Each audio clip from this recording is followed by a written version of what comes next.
It's mushroom time, let's go outside, see what we find. It's mushroom time, it's time for mushroom journeys.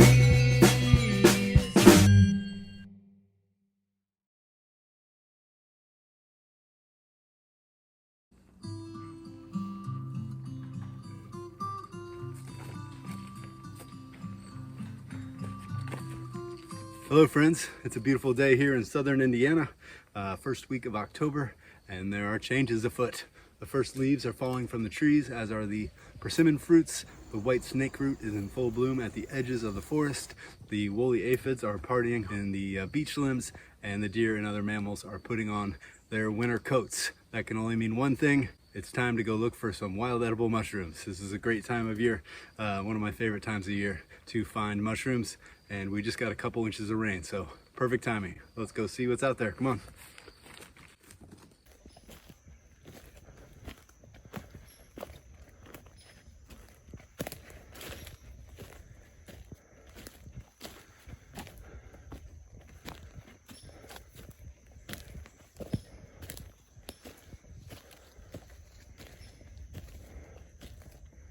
Oh, see that? There's a big mushroom. It looks like a big chanterelle. What is it? Ooh, look at that mushroom. Look at those teeth. That is a hedgehog. That's a good one.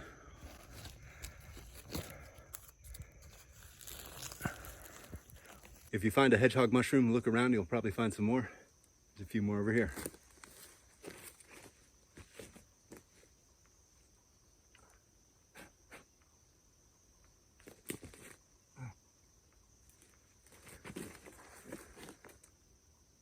Lots more.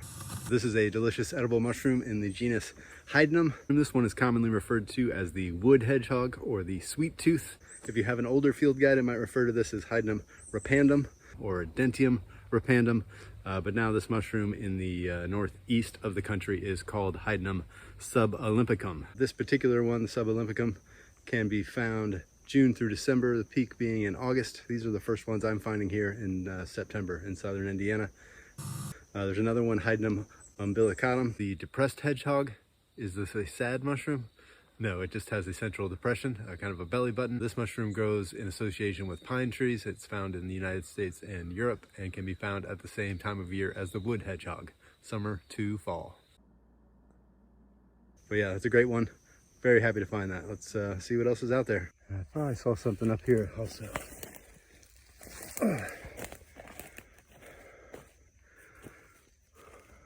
Yep.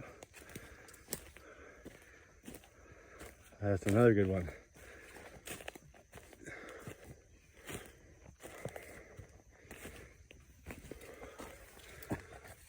Got a little hen of the woods.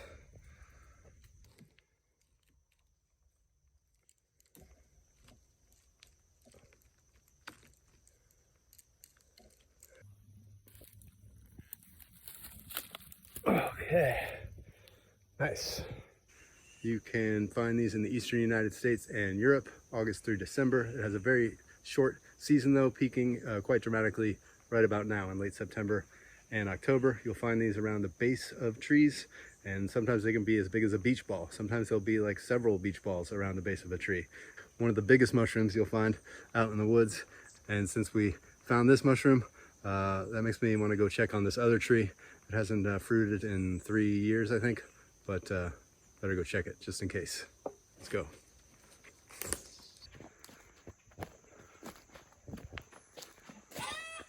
Here's our chicken of the woods. Probably should have tried to save more of it. I ran out of time. I got plenty of it. I got all this big part down here. A little too old now, but still a very impressive mushroom. And look over here. It happened. It refruited. Hen of the woods. Just like these chicken of the woods that are refruiting on trees where I haven't seen them refruiting in 3 or 4 years. Same thing with the hen of the woods. This was one of my very first mushroom videos 3 years ago. It's about these hen of the woods on this tree. The last time I think there were 4 clusters, or 3 or 4 clusters. And this time there's just the 2. But an impressive 2.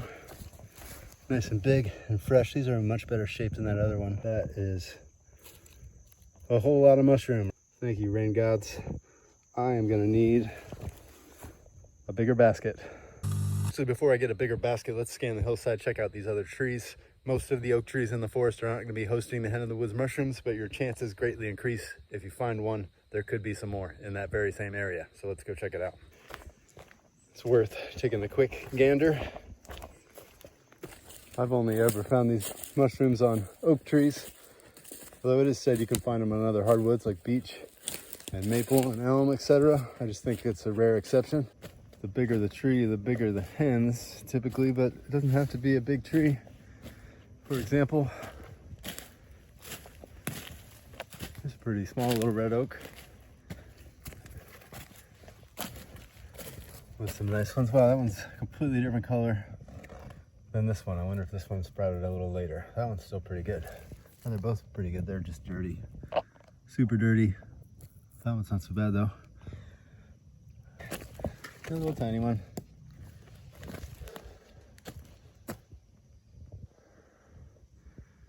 And oh, and here's another one I missed.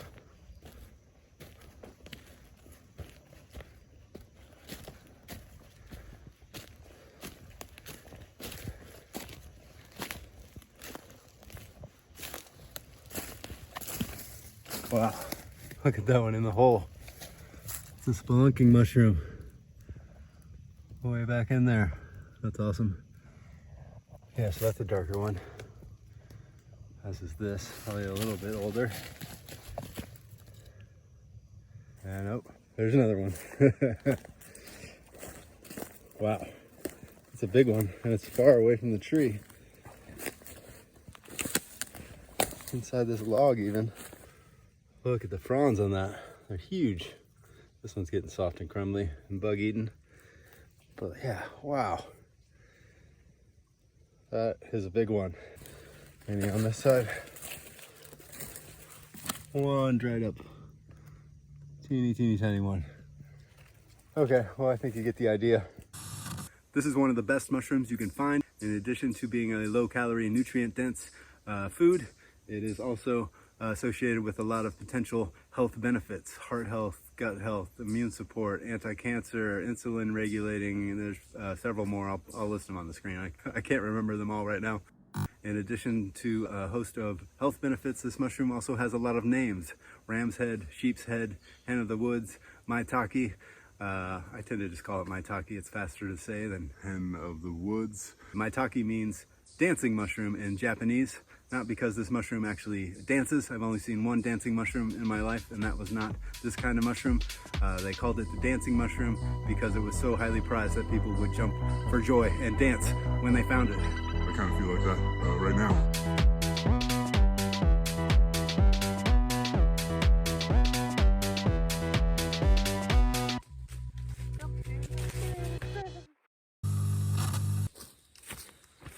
All right, bigger basket. Probably still not big enough though. Let's see here.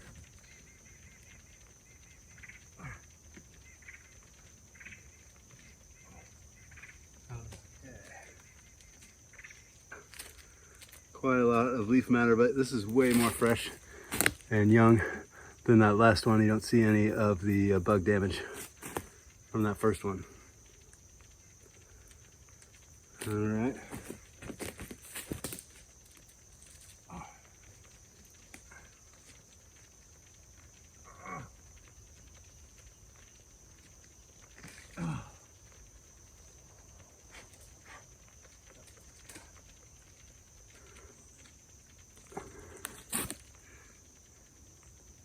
In great shape, super heavy, relatively clean. We can kind of just cut off a lot of these on the underside. There's plenty of extra. It's breaking my basket. My basket is breaking. It's gonna be a busy night of processing and dehydrating and cooking off these mushrooms.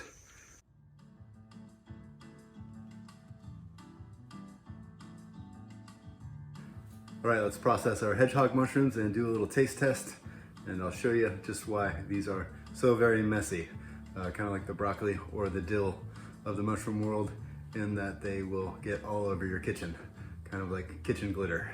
And these don't really keep that well, even in a paper bag in your refrigerator. After a day or two, they'll kind of dry out and get really brittle. 3 or 4 days is really pushing it with these. You probably want to process them right away. First, we'll brush them off once again. Try to get any dirt off and out. You can see how those spines are just blasting right off there already all over my countertop.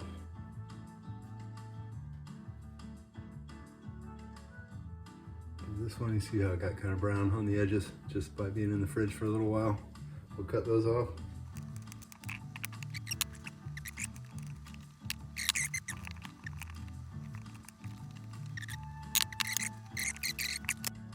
So here's our cleaned mushrooms, and look at all this mess. It's a real kitchen nightmare. Now let's give it a taste test.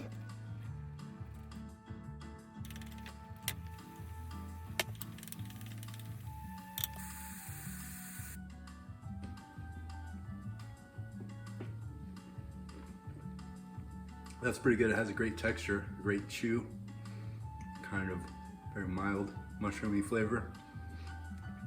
Somewhat potatoey, but still a bit more mushroomy than a potato flavor.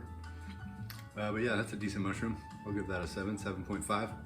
All right, now let's move on to our next mushroom. Here's what we gotta do. There's no easy way to do this. You just gotta cut it off frond by frond, blast them with water, try to get the dirt and grit out. And if you can't get it off of the water, you're gonna have to scrape it with a paring knife with your fingernail, and then we're gonna set them on the towel to dry.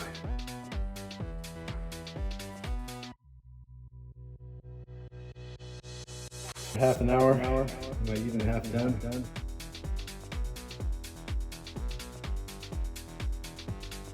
Might even half done.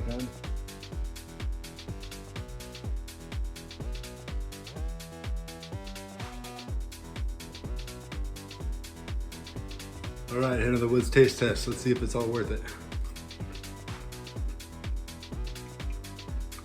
I mean, it just smells delicious.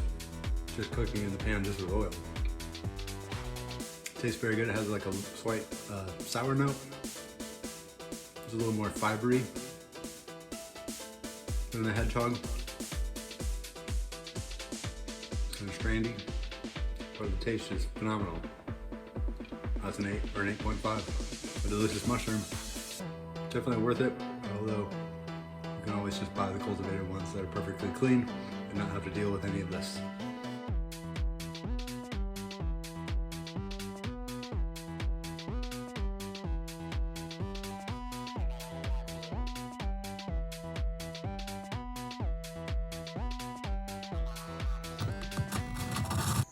Woo!